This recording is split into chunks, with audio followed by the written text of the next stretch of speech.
He was supposed to save lives. Instead, he quietly took them.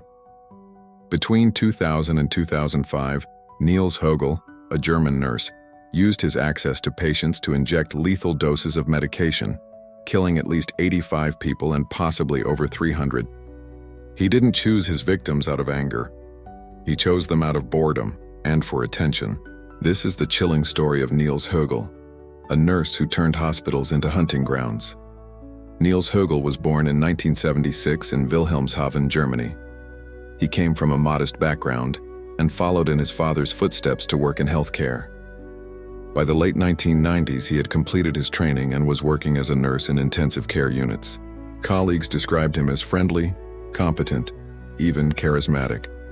No one suspected that underneath the scrubs was someone who craved something else: control. Hogel's killing spree began at the Oldenburg Clinic around the year 2000. He would select patients, often critically ill but stable, and inject them with dangerous drugs such as ajmaline, sotalol, and lidocaine, which affected heart rhythms. These medications would send the patient into cardiac arrest. Once their heart stopped, Hogel would step in, often being the first to discover the problem and attempt resuscitation.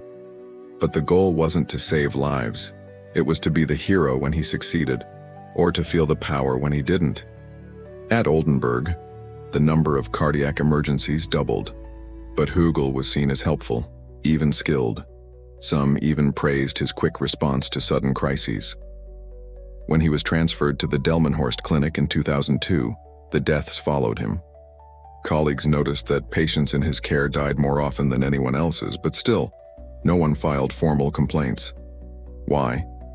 Because hospitals feared scandal, and because no one wanted to believe a nurse, a caregiver, could be doing this on purpose. In June 2005, Hogel was finally caught in the act, injecting a patient with an unprescribed drug. The patient died. This time, the hospital called the police.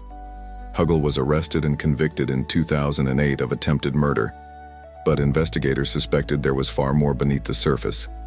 They were right. As suspicions grew, a special task force was formed. Dozens of bodies were exhumed. Toxicology tests confirmed traces of the drugs he used. Investigators went through thousands of hospital records, focusing on shifts when Hogel was on duty, and when patients died suddenly. What they uncovered was horrifying. At least 85 murders were confirmed. Hogel later confessed to 43 more. Some estimates suggest the real number could exceed 300 victims. Hogel didn't kill for money, or hate, or revenge. He killed because he liked the thrill of reviving patients and because he craved the attention that came with it.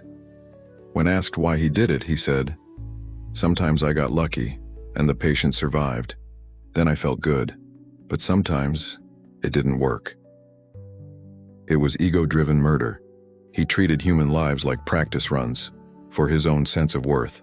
In 2019, after years of investigation, Hogel was tried again, this time for 85 confirmed murders. Family members of the victims packed the courtroom. Some wept, others stared silently. Hogel showed little emotion. At times, he even joked with guards. He was sentenced to life in prison, with the court stating he had shown no remorse and was an ongoing threat to society. One of the most disturbing parts of this case wasn't just the killings, but how many warning signs were ignored. Both Oldenburg and Delmenhorst hospitals failed to report early suspicions.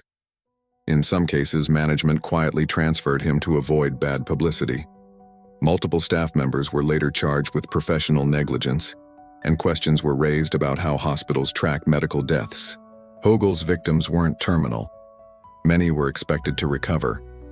Some were young. Others were elderly parents, grandparents, even children. Families thought they were in a place of healing, only to learn years later that their loved ones were murdered. In 2018, a memorial garden was planted in Delmenhorst to honor the known and unknown victims. But for many, justice still feels incomplete. Niels Hogel used a position of trust to play God with the lives of patients. His case exposed dangerous gaps in hospital systems, not just in Germany, but around the world. How many other healthcare professionals have gone unchecked? This isn't just a story about one killer nurse. It's a reminder of the lives that were taken quietly, without a chance to fight back, and the silence that helped him do it. If this story shocked you, share it. The victims deserve to be remembered, not as statistics, but as people. Subscribe for more true crime documentaries that speak for the silenced, and comment below, what can hospitals do to prevent crimes like this from happening again?